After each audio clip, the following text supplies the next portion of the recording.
Bitcoin storm brewing over Trump's anti-money laundering push. Yes, they left it in on their way out. Everyone was so excited about the Trump rules, saying that basically if you brought in Bitcoin from an external wallet in an amount greater than $10,000, you had to act like you had created that currency yourself, like it was a foreign transaction. You had to fill out all the documents, you had to do all the papers every time that you moved $10,000. Now, the law in its early stage has fallen to the Biden administration. People are questioning whether or not Biden will continue with it. Janet Yellen, not a fan of Bitcoin, has been made Treasury Secretary. Let's go to Ben Ark. Your thoughts on the leftover Trump law, money laundering, and Bitcoin? I mean, it's just another reminder why all this stuff needs to work without approval. You know, that's the point. It needs to be able to circumvent censorship, which this would be a form of censorship. I mean, it's for most people buying Bitcoin, it's not going to really be a problem. That, you know, it sucks. We don't like the KYC stuff. But then, you know, there's lots of people who won't want to reveal their privacy, and that will spur decentralized exchanges and different ways of buying and selling Bitcoin, which can avoid KYC. So that's clearly going to be a growth industry. So yeah, I whenever this sort of news comes out that they're going to try and clamp down more on people buying and selling Bitcoin, and it kind of gives me a little buzz because I know it's going to spur on development in the decentralized exchange world. But I mean, to be honest, it kind of just sounds like the sort of KYC which is out there now anyway. You know, if you buy and sell large sums of Bitcoin on an exchange, you have to do KYC. So I don't really see the difference. Or it's a US thing. Well, it is an addition to the current system. You'd have to like fill out forms, and it's kind of like making a money transmitter out of everyone that ever brings in Bitcoin from their old accounts. It's a nice way of attacking the whole idea of holding your own coins and then being your own bank, because now you have to just tell everyone that's your bank. Martine, your thoughts on this exciting development in United States law? I think it's downright ridiculous. They're calling it unhosted wallets. I mean, what's an unhosted wallet? It's a wallet. It's just a wallet. There's nothing unhosted about it. It's just like a wallet like you have in your pocket, you know, as instead of a bank account. So Bitcoin belongs in a wallet. Stop calling it unhosted wallets. You know, it's just ridiculous. It's just designed to kill the industry. Now this Janet Yellen, I think she should never ever have been appointed to this as head deputy treasury, whatever.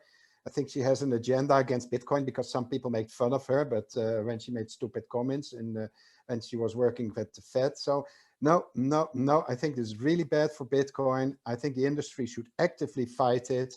It is a typical example of people not knowing the industry or not really even knowing Bitcoin and then try to regulate it. We've seen this in the Netherlands with a ridiculous regulation that you have to take a picture of yourself with your wallet and showing the QR code and then send that to the exchange. Like, I own this wallet. The wallet is mine. It's in my phone.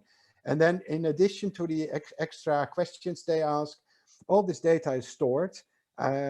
From my experience, the government is not even able to secure that data. So why give them even more data? I think this is just wrong. It's a big disaster waiting to happen. We've seen this recently with the BlockFi hack, where all the transaction data was out there, including addresses, identity card, phone number, address, everything, but transactions. And now every week I get 3-4 calls for investment advice I never asked for with a foreign accent, and which obviously trying to scam me.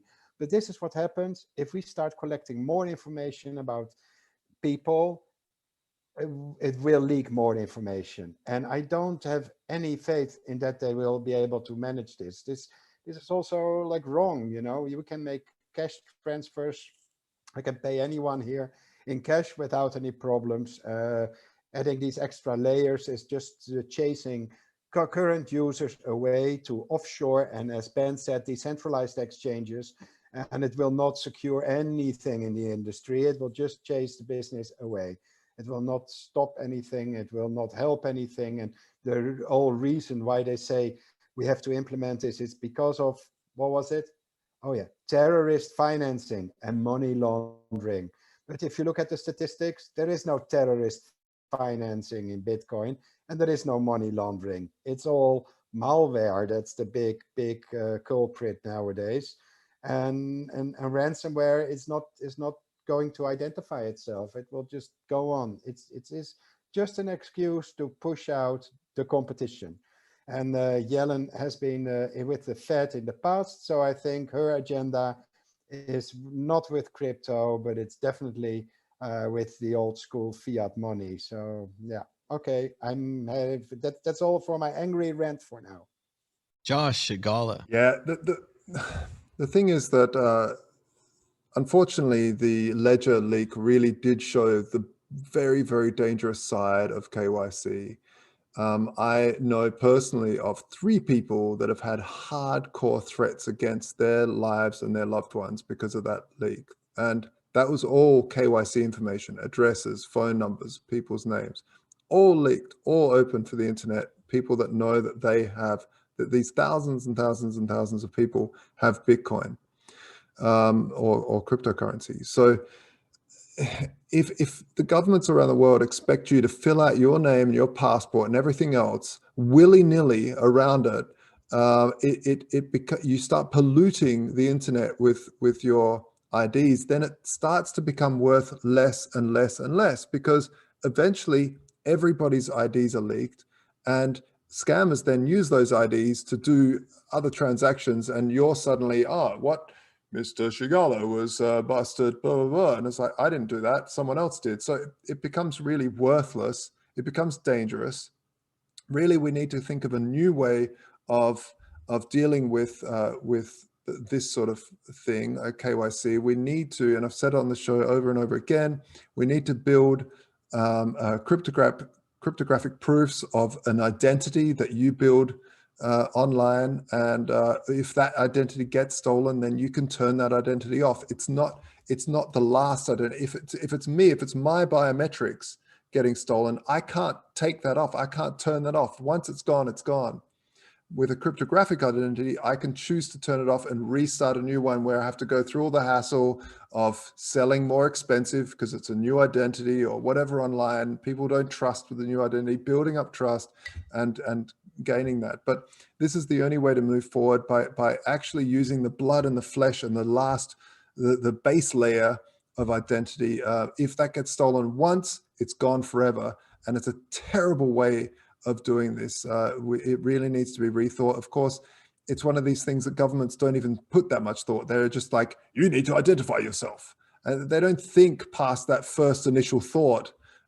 They just go straight to you need to identify yourself. And it's like, okay, well, there goes my identity for life. Thanks. Cheers. Yeah. So it's dumb. It's really, really stupid.